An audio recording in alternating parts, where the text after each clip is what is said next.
안녕하십니까. 한반도 안보전략연구원 사무총장 유시정입니다. 오늘은 한반도 안보전략연구원의 미국 연구실장 김한규 박사님을 모시고 9.11 테러 20주년 계기 미국의 거듭된 정보 실패의 교훈 제하에 말씀을 들어보는 시간을 마련하였습니다. 김한규 실장님께서는 안보 분야, 특히 국제정세, 미국을 중심으로 한 국제정세 분야에서 30여 년간 공직생활을 하시고 1급으로서 퇴직을 하시고 한양대학교 정치외교학과에서 정치학 박사를 받으시고 2015년부터 2018년까지 3년간 전북대학교에서 국제학부 초빙교수를 지내셨습니다. 그리고 지금은 한반도 안보전략연구원의 미국 연구실장을 맡아서 계속해서 연구활동을 이어나가고 계십니다. 김한규 실장님은 지금 여기 21세기 초안지 그래서 미중 패권 경쟁과 중국의 운명이라는 이 책을 저술하셨습니다.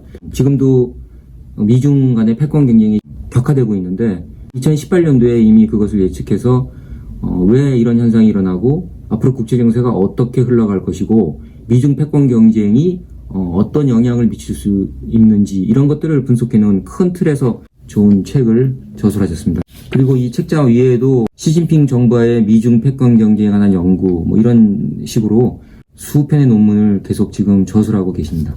김한규 실장님, 박사님께서 제일 잘 알 수 있는 오늘 제목 9.11 테러 이 분야에 대해서 고견을 한번 들어보는 그런 자리를 만들었습니다. 지금 시청자 여러분도 잘 아시다시피 이 9.11 테러가 일어난 지 벌써 20년이 지났습니다. 그런데 아직도 뉴욕 세계무역센터 빌딩을 그대로 돌진해서 항공기가 들이받던 테러 장면은 저뿐만 아니라 시청자 여러분 모두 생생히 기억에 남을 것으로 생각이 됩니다. 먼저 당시 9.11 테러가 일어났을 때 그때 상황이 어떻게 했는지 개략적인 설명을 부탁드립니다. 예. 안녕하십니까. 저 방금 소개받은 한반도 안보전략연구원 미국 실장 김한규라고 합니다. 지금부터 20년 전인 2001년 9월 11일 오사마 빈라덴이 이끄는 알카에다가 미국 심장부인 뉴욕 세계무역센터와 미국 안보 상징인 국방부를 향해 항공기를 위해서 테러 공격하는 이중의 비본토 테러 공격이 발생했습니다. 이 테러로 약 3,000명의 사망자와 6,000명의 부상자 그리고 약 100억 달러 이상의 피해를 보았는데 정말 당시에 세계 최고 정보력을 자랑하던 미국인들은 미국 역사상 최초 미 본토에 대한 공격을 이 정부 실패로 이것을 막지 못했다는 데서 큰 충격을 받았습니다. 그런데 현재 지금 9.11 테러 20주년을 맞아서 지금 미국 사람들은 다시 또 한번 정보 실패의 그러한 경험을 겪고 있습니다. 지금 아프간에서 탈레반이 미국 정보기관이 예상했던 것보다 훨씬 더 빠른 속도로 아프간 전역을 장악함으로써 미국 사람들은 다시 9.11 테러 당시의 그런 정보 실패를 그 악몽을 떠올리면서 또다시 이런 정보 실패를 겪고 있는 아닌가 걱정을 하면서 지금 미국의 정보 실패에 대해서 큰 관심을 지금 쏟고 있습니다. 그렇군요. 예. 최근에 아프간 사태하고 연결지어서 결국 미국이 정보 실패라는 분석이 가능하네요. 그러니까 미국이 아프간에 주둔한 거는 9.11 테러의 원흉이었던 오사마 빈 라덴을 제거하고 그 필요에 의해서 미국의 어떤 국익이나 어떤 그런 테러 방지를 위해서 아프간에 20년 전에 주둔을 했는데 20년 동안 지키던 아프간을 포기하고 미국이 나왔다는 것은 결국 정보 실패가 아닌가 분석이 가능할 것으로 보입니다. 그러면은 미국은 9.11 테러로 한 방 먹은 다음에 여러 가지 대처를 한 것으로 저도 알고 있는데요. 구체적으로 미국이 어떻게 대응을 했는지 거기에 대해서 설명을 부탁드리겠습니다. 네. 9.11 테러가 일어나자 미국은 엄청난 피해를 받고 좀 충격을 받았습니다. 그래서 지금 도대체 어떻게 해서 그런 9.11 테러라는 그런 미중 테러가 일어났고 왜 그걸 사전에 차단하지 못했는가 그런 반성을 하면서 초당적인 9.11 위원회를 구성했습니다. 그래가지고 그 실패 원인을 갖다 쭉 추적해 나갔는데 결국 쭉 조사한 결과 미국의 정보 공동체들이 협조가 이루어지지 않았고 정보 공유도 이루어지지 않아서 테러 본부 신호를 팍 해놓고서도 테러를 갖다가 사전에 차단이 못했다는 결과가 났습니다. 테러가 사전에 일어날 것이라는 그런 첩보를 미국이 알고는 있었는데 예. 근데 그것에 대처를 잘 못했다는 뜻인데요. 예. 그러면 제일 처음에 미국이 테러가 일어날 것이라는 징후를 포착한 거는 언제로 봐야 됩니까? 그 테러가 일어나기 8개월 전인 2001년 1월 그 말레이시아 쿠알룸푸르에서 CIA 그 쿠알룸푸르 거점이 알카에다 조직원들이 3명이 모여가지고 어떠한 모의를 하고 있다는 그런 첩보를 입수했습니다. 그래서 쭉 동향을 살펴다가 그 동향을 본부에 보고를 했습니다. 근데 이 사람들이 쿠알라룸푸르에서 이제 회합을 마치고 방콕에 떠났는데 이 쿠알라룸푸르에서 거점에서 CIA 본부에다가 보고를 했고 그러니까 잠깐 핵심 테러 요원 3명이 그 말레이시아 쿠알라룸푸르에 모여서 이 작당 모의를 했다는 거예요. 예, 예. 근데 그때 작당 모의를 했을 때 미 CIA 그 말레이시아 거점에서는 모이는 것을 파악을 해가지고 미국 본부에 보냈고. 보냈는데 감시를 해봤더니 쿠알라룸푸르에서 회의를 끝내고 태국으로 갈 것이다라는 것까지 알고 있었네요. 예, 그렇죠. 쿠알라룸푸르 거점을 다 파악해가지고 이들이 방콕으로 떠나는 것까지 다 보고를 했는데 그게 방콕 거점하고도 그 협의가 좀 부실한 데다가 또 본부에서도 방콕 거점에다가 동향을 파악하라는 그런 하달도 늦었습니다. 그래서 결국은 방콕 거점이 방콕에 왔다는 이 첩보를 입수한 후에는 이미 그들이 방콕을 떠난 뒤였습니다. 그 중요한 첩보를 예. 미 CIA 태국 거점에서는 예. 알지를 못했기 때문에 그들이 태국에 들어와서 방콕에서 활동을 했는데 그걸 감시하지 못하고 그렇죠. 예. 뒤늦게 그 첩보가 하달이 됐을 때는 예, 3명은 나타났던, 이미 예. 태국 방콕을 출발해서 어디론가 예. 잠적을 했기 예. 때문에 예. 더 이상 추적할 수 없는 정보 시배를 했다는 얘기군요. 그 당시 또 CIA는 그 알카에다 그 3명 중에서 한 명 이름이 칼리드 알 미드하르라고 하는 사람인데 어렵네요. 이제 칼리드 알 미드하르. 예. 이 친구가 미국 입국 비자를 갖고 있는 것을 확인했습니다. 누가요? 누가 확인했죠? CIA 그 쿠알라룸푸르 거점에서. 그러니까 예. 말레이시아 거점에서 예, 그걸 예, 알았네요. 예, 이 핵심 인물 중 한 명이 예, 예. 미국 입국 비자를 가지고 있었다. 그러면 미국에 얘가 들어가려고 시도를 할 것이다라는 건 알고 있었네요. 미국이 입국할 그런 가능성이 있다고 FBI라든가 국무부가 협조해서 한번 파악을 해야 된다. 그렇게 했는데도 네. 본부라든가 또 방콕 거점에서는 전혀 그런 데 어떤 조치를 취하지 않았습니다. 그러니까 무시를 했다는 얘기네요. 미 CIA 본부에서 그런 첩보를 보고를 받았는데 그럼 거기 제 조사를 착수하든지 해가지고 이건 위험하다 이렇게 판단을 했어야 했는데 미스를 했는 거야. 그렇죠. 이렇게 알고서도 그걸 쉽게 말하면 방임했다고 할까. 방임했. 이제 이렇게 뭐 FBI나 국무부가 좀 협조를 해가지고 좀 네, 파악해야 되는데 네. 그걸 못했어요. 그러네요. 그러니까 결국은 미국의 테러 분자들이 입국을 한다. 그러면 지금 이제 시스템으로 봤을 때는 CIA가 첩보를 수집해서 보고를 하면 이거를 막는 부서, 예를 들어서 세관이라든지 아니면은 FBI라든지 이런데 이런 거를 보내줘서 거기서 이걸 차단하는 조치를 취했어야 되는데 20년 전 그 당시에는 그런 게 이루어지지 않았네요. 그러지 않았어요. 서로 협업이 안 됐어요. 예, 참 안타까운 일이지만 그런 일이 있었군요. 또 그거 말고 또 다른 게 또 있습니까? 2001년 5월 네. FBI 피닉스 지부에 근무하는 그 케네스 윌리엄이라는 FBI 그 요원이 있었어요. 그 사람이 여러 명 이슬람 극단주자들이 애리조나주에 있는 항공학교에 등록을 해가지고 비행 훈련을 받고 있다는 그런 첩보를 입수했습니다. 이건 중요한 첩보네요. 그래서 그들을 직접 만나봐가지고 파악을 했는데 그들이 오사마 빈 라덴의 사진을 갖고 있는 거예요. 예. 그러니까 그래서 지금 돌이켜 생각해 보면은 비행기로 테러를 하기 위해서 걔네들이 미국에 들어와서 비행 훈련도 받고 또 오사마 빈 라덴을 추정하는 그런 증거물인 사진도 갖고 있었다. 있고. 그런데요. 그거를 아까 말한 케네스 윌리엄이라는 FBI 미국 보의 요원이 발견을 한 거예요. 첩보를 입수해가지고 첩보를 입수했네요. 그 사람 직접 만나고 이제 이야기를 해봤어요. 그랬더니 수상하니까 이 사람도 이제 뭐라고 보고를 했냐면은 오사마 빈 라덴이 학생들을 미국에 보내가지고 미국 민간 항공학교에 등록해서 비행 훈련을 받고 그런 이상한 친구가 있으니까 미국 전역에 있는 항공학교에 등록한 외국인 학생들을 전수조사를 해야 되고 이들에 대한 뒷조사를 FBI와 국무 또는 다른 기관들과 협조해서 이들 동향을 추적해야 된다고 보고를 했대요. FBI 본부에서는 그걸 전혀 무시했군요. 무시하고 말아버렸어요. 아까 말한 그 피닉스 지부에 있던 FBI 케네스 윌리엄이라는 그 요원이 좋은 첩보를 입수해서 워닝을 줬는데 그거를 그 이후에 추가 조치가 이루어지지 않은 그것도 역시 정보 실패였네요. 그렇게 볼 수 있네요. 또 2001년 8월. 네, 2001년 8월. 이제 바로 테러하기 한 달 전이죠. 테러가 9월 달에 9월 10일 날 일어났으니까 8월 달에 한 달 전에 FBI 미니아폴리스 지부도 펜 아메리칸 인터내셔널 그런 민간 항공학교에 조종사 면허증도 없는 자카리아 무사이라는 그런 이름의 외국인이 등록을 해가지고 비행 훈련을 받고 있는데 비행 훈련은 별로 관심이 없고 비행기 이착륙 또 비행기 앞문 뒷문 어떻게 열고 개편한가 그런 것에 대해서만 관심을 물어보더랍니다. 그 항공학교에서 한 이상에서 신고를 했어요.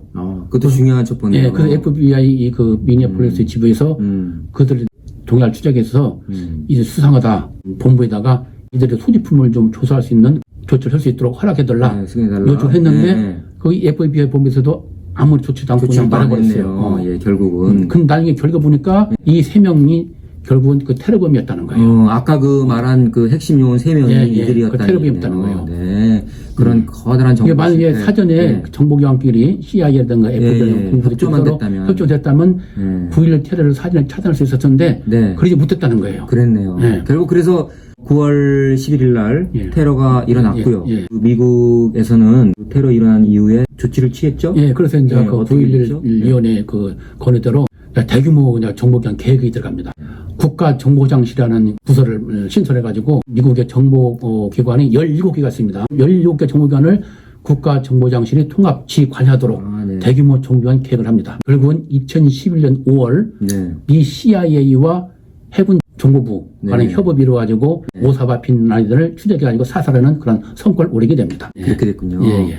역시 그 미국은 이 땅덩어리가 크고 국력이 강하다 보니까 이 우리나라하고 이렇게 비교를 해보면 우리는 국가정보원이라는 정보기관이 있고 국가정보원 안에 뭐 국내 정보를 하는 곳, 그 다음에 대공 수사를 하는 곳, 뭐 해외 정보를 하는 곳 이렇게 부서들이 나눠져 있는데 미국 같은 데는 우리가 잘 알고 있듯이 CIA라든지 FBI라든지 또 그 위에도 NGA라는 정보기관이 있는데 국가지리정보국.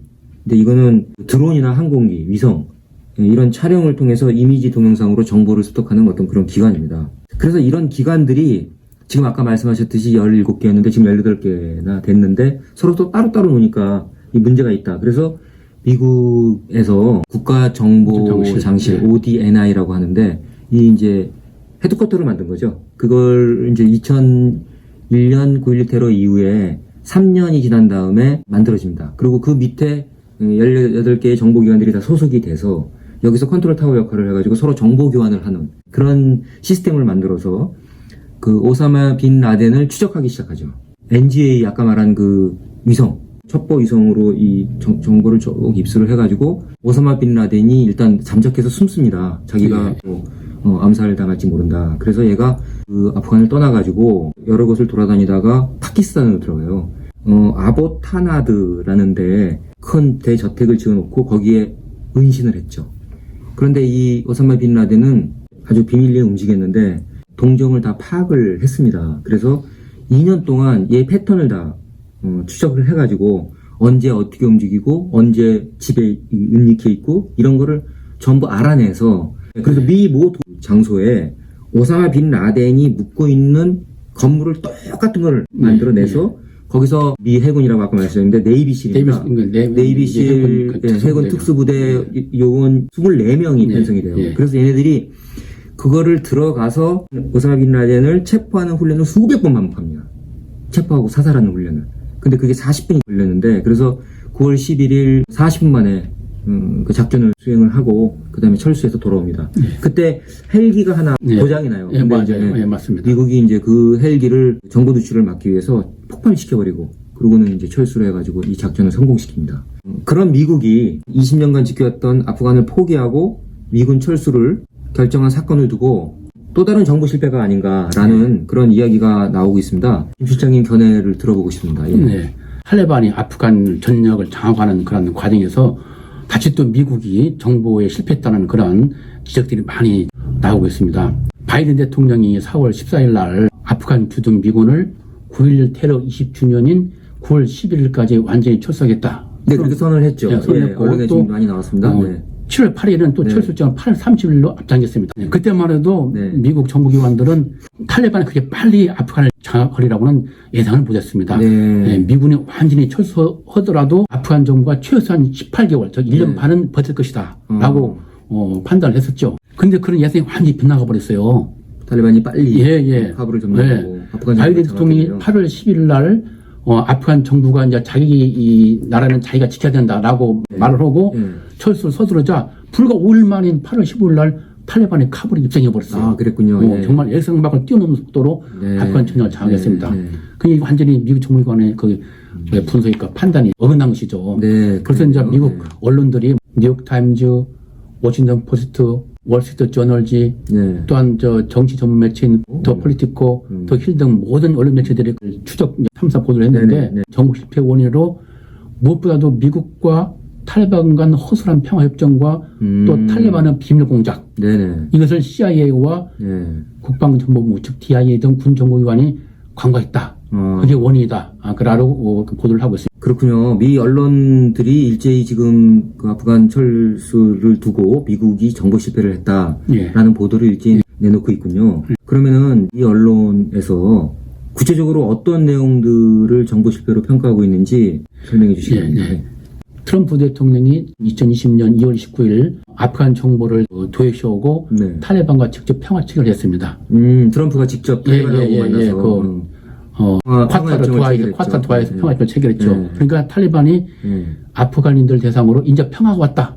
심리전을 전개했어요. 예. 그리고 평화협정을 체결하니까 아프간 정부의 하위 관리들과 장관들 사이에도 예. 이제 정말 이제 평화가 왔구나. 나 그런 인식이 막 퍼지기 시작했고, 미국이 아프간 정부를 따돌리고 탈레반과 직접 평화협정을 체결하는 것을 보니까, 최종 승자는 탈레반이구나. 그런 인식이 아프간에서도 펴졌고. 거기 장병들 사이에 확 퍼졌다는 거예요. 또 네. 일반인 사이에 확 퍼졌대요. 네. 그러니까 이제 탈레반은 계속 그런 심리전을 전개하면서 비밀 공작원들을 각 마을, 그리고 부족에다가 좀 파견해가지고 설득을 합니다. 투항하라. 우리가 최종 승자다. 승자가 되니까 투항하라. 그리고 아프간 평화가 왔고 최종 승자가 우리가 됐다.